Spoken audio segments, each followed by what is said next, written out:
opening week. Yes, the infamous opening week of Leuphana.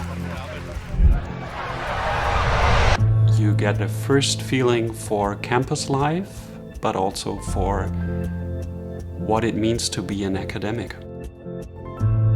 What I find really exciting about academic work and academic thinking is when you engage with a thing that seems simple, seems banal, the more complicated it gets.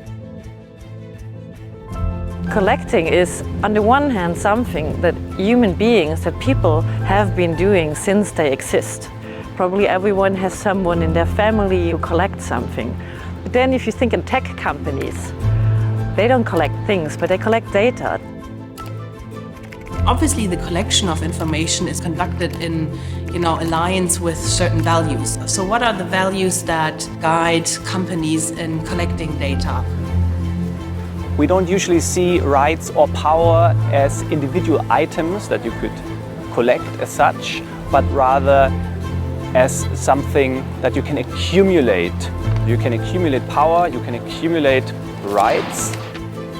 Collecting data in nature goes far beyond natural science. The question is, who owns nature and who has the rights to collect data and material in nature?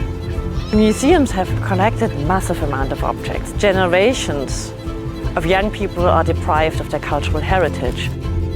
Trust and recognition both is something that you have a hard time collecting, but it's something that you can lose very quickly.